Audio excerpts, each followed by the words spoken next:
Hello class ISC के student ध्यान देंगे। आज मैं आप लोगों को सारा आकाश उपन्यास के पात्रों का विशेष परिचय प्रस्तुत करूंगा।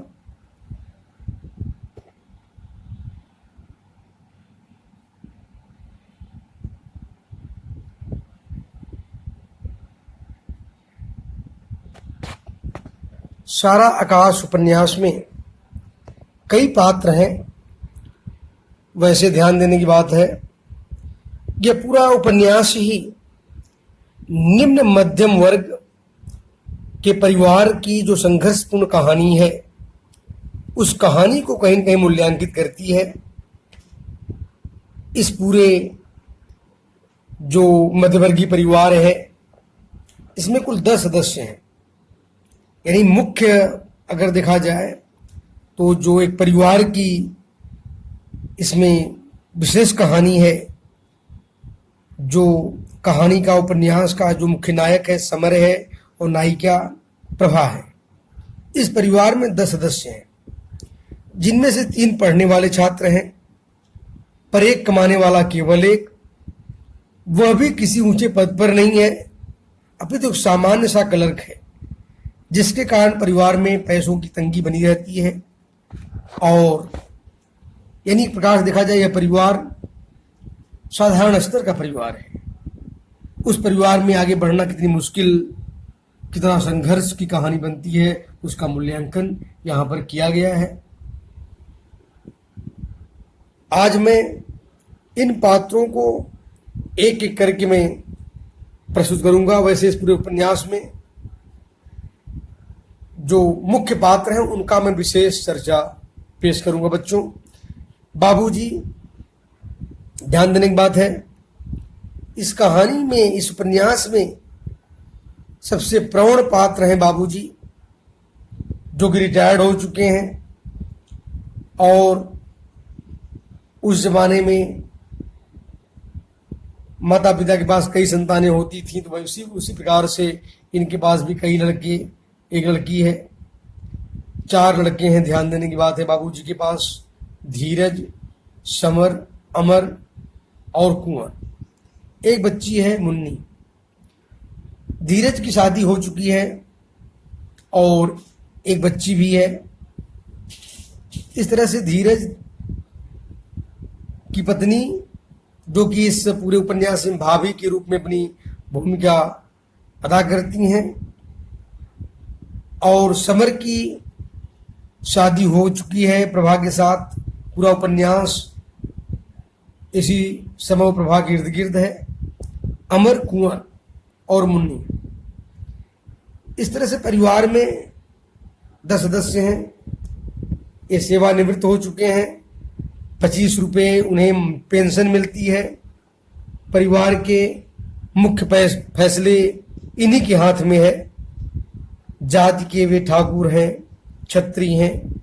धीरज का विवाह हो चुका है, मुन्नी का भी विवाह कर दिया गया है, पर अपने पति के अत्याचारों से परेशान होकर वह भी पिता के घर पर आ गई है। ठाकुर साहब ने बेटी की शादी में कुछ कर्ज लिया था। दूसरे बेटे समर की शादी में आए हुए दहेज से वे उसे उतारना चाहते हैं, पर ऐसा हो नहीं सका।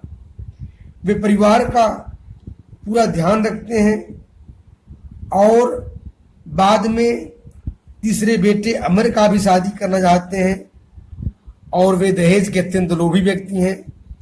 यानी बाबूजी पुराने व्यक्तियों को रिप्रेजेंट कर रहे हैं यहाँ पर। अब इसके बाद ध्यान देने की बात है कि मैं अम्मा, जो ठाकुर साहब की पत्नी है, यानी आप कह सकते हैं दूसरे शब्दों में अम्मा बाबूजी की पत्नी है, तथा धीरज, समर, मुन्नी, कुंवर तथा अमर की माँ है। वृद्धावस्था के कारण इनका शरीर जर्जर हो चुका है, इसलिए वे चारपाई पर बैठकर माला जपती रहती हैं, प्राय जैसे पहले की जैसे सास होती थी। उसी तरीके से अम्मा जी भी अपने बहुओं पर पूरा रोप करती हैं, पूरा हिटलर हैं। छोटी बहू के आने से पहले बड़ी बहू घर का सारा काम करती थी और रात को अम्मा के पैर दबाती थी। समर का रिश्ता उनके ही भाई चंदन के कारण संपन्न हो पाया था। उनकी इच्छा अनुसार दहेज न मिलने का उन्हें बहुत दुख है, पर बहुत गुणी बहू मिलने के से वे खुश भी हैं। पर समर के प्रभाव से न बोलने पर वे प्रभाव में अनेक दोष दिखाई देने लगती है उनको। वे अक्सर उसे बुरा भला कहती रहती हैं, यहाँ तक कि उसके चरित्र पर भी लांछन लगा देती हैं। बात का बतंगड़ बनाने में वे बहुत चतुर हैं। भले ही वे चारपाई पर बैठकर माला जपती रहती हैं, पर उनका ध्यान परिवार की गतिविधियों में ही भटकता रहता है। इस प्रकार अम्मा एक रूढ़िवादी सास का चरित्र निभाती हैं। यानी मन जो है शांत नहीं है इनका। यानी गृहस्थ आश्रम में जैसे सास जब औरतें बूढ़ी हो जाती हैं तो पूरा चारों तरफ बच्चा से लेकर बूढ़ा तक क्या करता है सबकी ओर उनकी निगाह रहती है।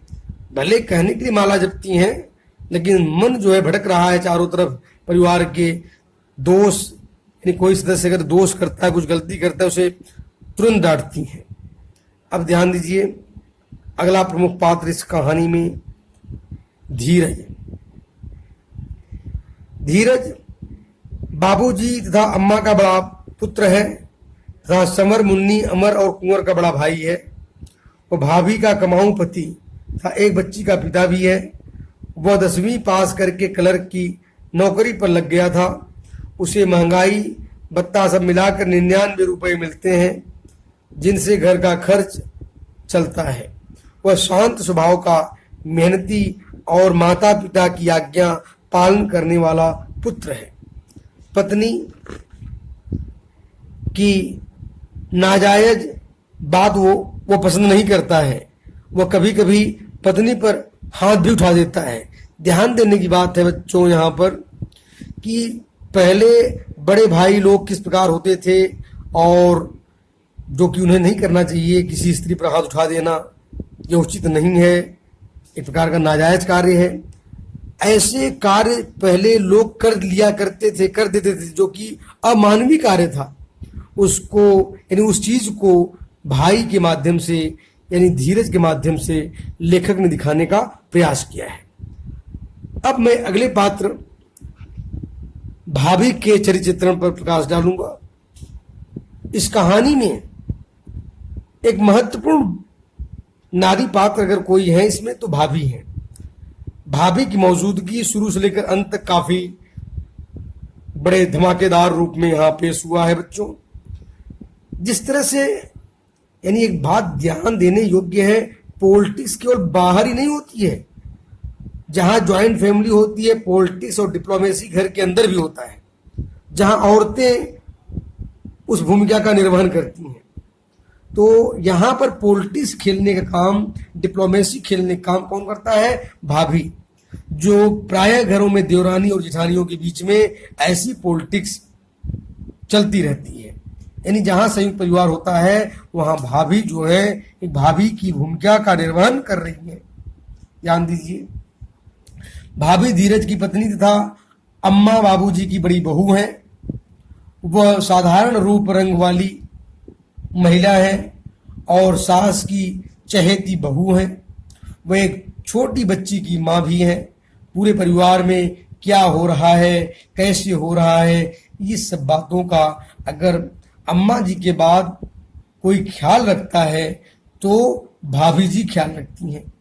वह छोटी बहू प्रभा की बड़ाई नहीं सुन सकती, उसके विरुद्ध समर के कान भरती रहती हैं। पहली बार प्रभा के खाना बनाने पर चुपके से दाल में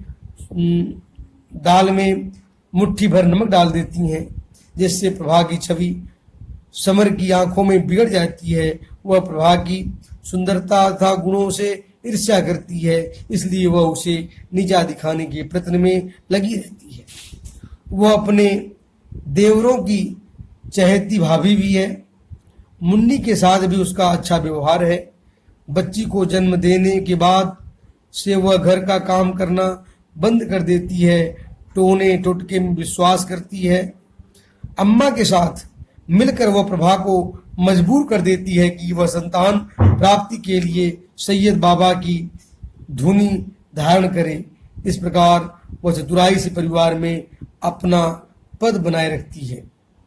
ध्यान दीजिए, यह वही भाभी है जो प्रभा और समर के बीच में जो दूरियां इस उपन्यास में दिखाई पड़ती हैं, उसका अगर मूल कोई कारण है, केंद्र बिंदु है, तो वो भाभी है।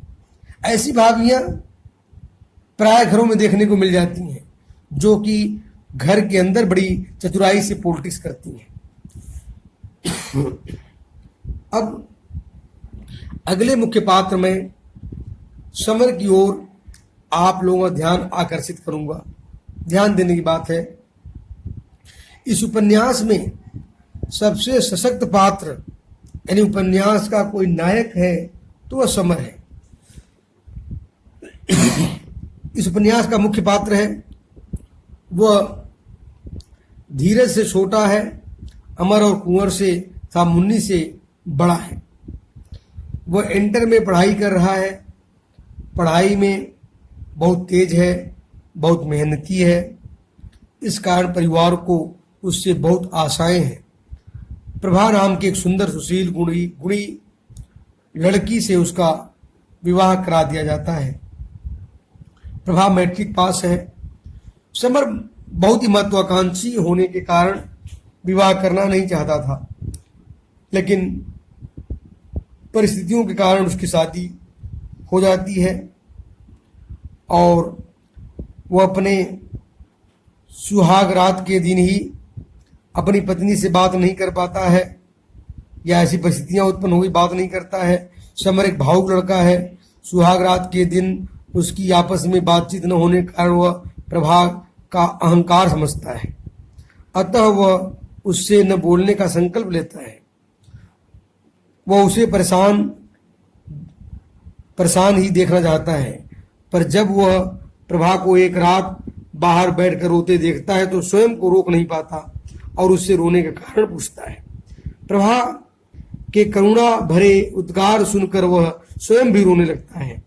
उस रात को दोनों के मिल कर रोने से उनका मनोमिलन, जो मन में जो मलिनता रहती है वो मिट जाती है।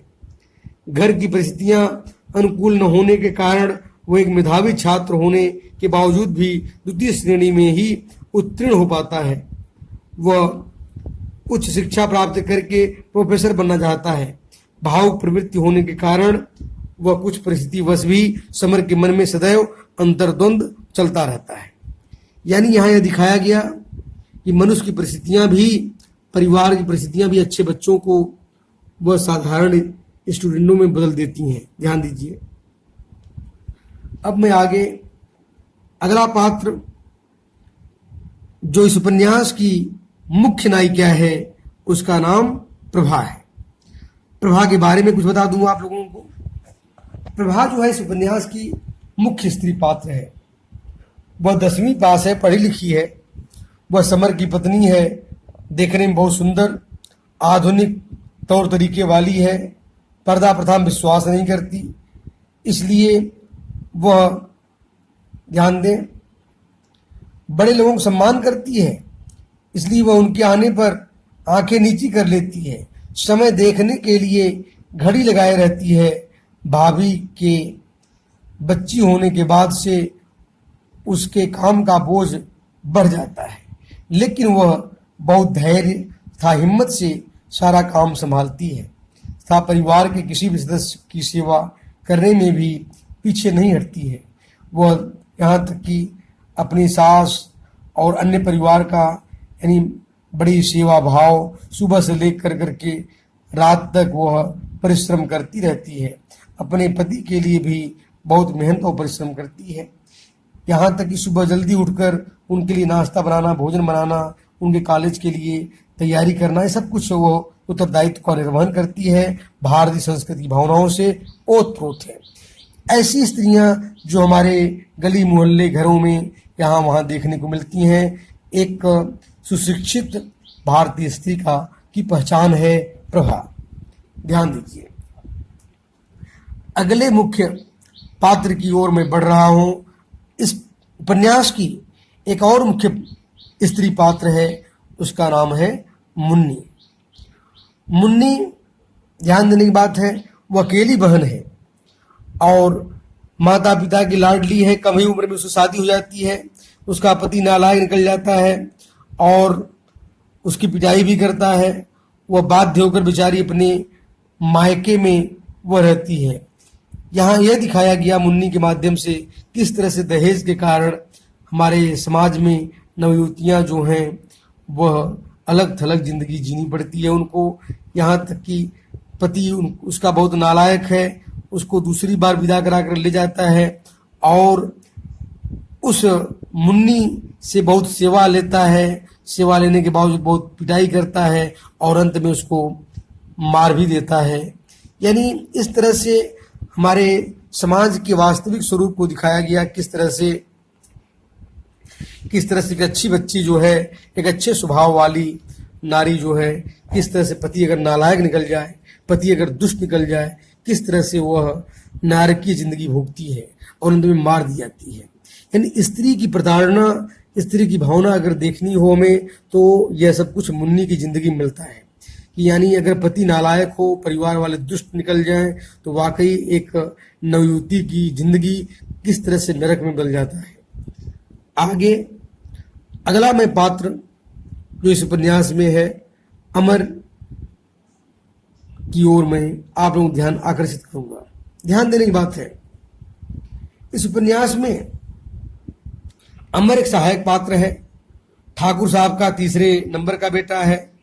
वह मुन्नी से छोटा है, पढ़ने लिखने में उसकी रुचि नहीं है। वह मैट्रिक की परीक्षा में फेल हो जाता है।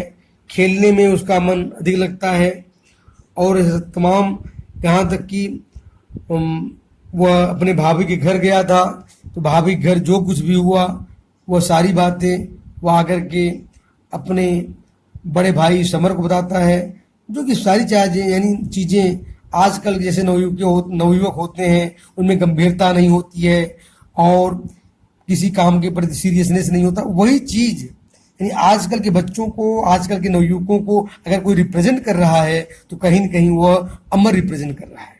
ध्यान दो, अगला छोटा साधारण पात्र है इसमें कुंवर। कुंवर अम्मा और बाबूजी का सबसे छोटा भाई है, सबसे लाडला है, 6ठी कक्षा में पढ़ता है। उसे अभी कोई चिंता नहीं है। जब मुन्नी के ससुराल भेजने की बात होती है तब कुंवर उसका विरोध करता है। कुंवर ही अम्मा को बताता है कि समर भैया धोती प्रभा भाभी के लिए लाए हैं। वह झूठ नहीं बोलता, पढ़ाई लिखाई के साथ साथ खेल कूद में भी उसकी रुचि है। ध्यान दो बच्चों, अब मैं अगले पात्र मामा जी, जो इसमें मुख्य पात्र हैं, उन्हीं की मैं चर्चा कर रहा हूँ। मामा जी का नाम चंदन है और चंदन ही जो प्राय यहाँ ये दिखाया गया है कि गाँव में या शहर में जो मामा जी लोग होते हैं वही प्राय शादी विवाह तय कराते हैं। यानी लड़के लड़कियों का शादी विवाह उन्हीं के माध्यम से तय होता है। धीरज, समर और मुन्नी की जो शादी तय हुई है उस शादी को तय कराने वाले मामा जी भी हैं। यही मामा जी अमर की शादी तय कराने के लिए भी आए हैं, जो कि बात जो है बहुत आगे तक बढ़ जाती है। अब उसके पारिवारिक, ध्यान देने की बात है बच्चों, अब मैं उसके पारिवारिक जो मुख्य पात्र हैं उसके मुख्य बिंदुओं में चर्चा कर चुका हूं। अब मैं उसके जो मित्र हैं, जो इर्द गिर्द जो सर्किल है समर के, यानी उसके उन महत्वपूर्ण पात्रों की चर्चा मैं करूंगा जिसमें मुख्य रूप से दिवाकर। ध्यान देने की बात है, दिवाकर इस उपन्यास का एक सच्चा और एक आदर्श मित्र है और यह समर का खास मित्र है। वह किरण का पति है, उसके पिता अच्छे पद पर हैं, उनका घर बड़ा है। दिवाकर के घर जाकर ही समर पढ़ाई करता है। दिवाकर समर को अपने पिताजी से कहकर प्रेस में 75 रुपए की नौकरी लगवाता है। साथ में यह शर्त भी रखता है कि वह 3rd ईयर में दाखिल लेगा। दिवाकर के कारण ही समर का परिचय सिर्फ भाई से होता है। वे उसके चचेरे भाई हैं। ध्यान देने की बात है, शिरीष दिवाकर चचेरा भाई है और दिवाकर के माध्यम से ही उसको नौकरी भी मिलती है। यानी कहीं न कहीं दिवाकर उसके जीवन में महत्वपूर्ण भूमिका अदा करता है। दिवाकर और करुण जो किरण फिल्म देखने जाते हैं और उस फिल्म का इतना प्रभाव पड़ता है, समर भी जब वहां जाता है तो उस फिल्म की कथावस्तु से प्रभावित होकर बाद में वही प्रभा से उसकी बातचीत और नजदीकियां बढ़ गई थी। तो ये सब बहुत महत्वपूर्ण भूमिका, सच्चा मित्र की भूमिका दिवाकर अदा करता है। अब मैं अगले मुख्य एक साधारण नारी पात्र की ओर आप लोगों का ध्यान आकर्षित करूंगा। वह शख्स है किरण। किरण जो है दिवाकर की पत्नी है, जो आधुनिक विचारों वाली है। वह पति से बहुत प्रेम करती है। पढ़ाई के कारण जब दिवाकर उस पर ध्यान नहीं दे पाता तो वह उससे नाराज हो जाती है। वह दिवाकर से कहती है कि 6 महीने में एक बार सिनेमा जाने पर भी यदि सास नाराज हो तो वह क्या कर सकती है। वह समर से बात करने में ध्यान देने की बात है, वह समर से बात करने में झिझकती है। वह प्रभा से मिलने की इच्छा प्रकट करती है। अब मैं शिरीष भाई की तरफ आप लोगों को ध्यान आकर्षित करूंगा। शिरीष इस उपन्यास का सहायक पात्र है और बड़ा तर्कशील और शिक्षित युवक है। यानी आप लोग ध्यान देंगे जब पूरे उपन्यास का गहन अवलोकन करेंगे, समर और शिरीष में संयुक्त परिवार को लेकर, नारी के अधिकारों को लेकर काफी चर्चाएं होती हैं, काफी तर्क वितर्क होता है। दोनों बड़े मेधावी हैं।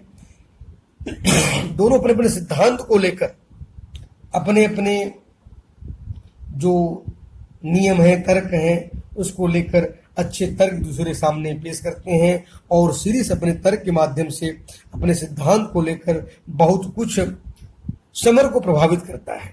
समर भी बहुत कुछ बदल जाता है। इस तरह से दोनों में काफी बड़े पैमाने पर धार्मिक और सामाजिक स्तर पर दोनों में तर्क वितर्क और बहस होता है। और जो अच्छे तर्क वितर्क की जो स्तर होना चाहिए वह दोनों के बीच समर और विशेष रूप से शिरीष के बीच में था और यह उपन्यास का एक महत्वपूर्ण घटक बनेगा। ध्यान देने की बात है। और इसके अलावा भी कुछ साधारण पात्र हैं जिसकी चर्चा में विशेष रूप से यहाँ पर प्रस्तुत नहीं कर रहा हूँ, क्योंकि वह उनकी भूमिका बहुत नगण्य है, बहुत कम है। जैसे नवल किशोर, पंडिताइन, विष्णु, रमा, दरोगा जी, विष्णु की बहू, और इसके अलावा वो बच्ची है, कुंवर है। ऐसे ऐसे छोटे छोटे पात्र हैं जिसका चर्चा मैं यहाँ पर प्रस्तुत नहीं कर रहा हूँ। और इन सारे पात्रों के माध्यम से उपन्यासकार राजेंद्र यादव जी अपने मन के विचारों को, अपने सामाजिक जो उनके मस्तिष्क जो पृष्ठभूमि है उसको सामाजिक जनमानस तक पहुंचाने का बहुत महत्वपूर्ण प्रयास किया है। एक बात यह मैं स्पष्ट रूप से बता दूं, पात्र योजना किसी भी उपन्यासकार के लिए वह मात्र बहाना होता है। उस पात्रों के माध्यम से लेखक अपने हृदय पटल पर उपजे हुए संदेश को, उपजे हुए अपने ज्ञान को सामाजिक जनमानस तक पहुंचाने का कार्य करता है। धन्यवाद बच्चों।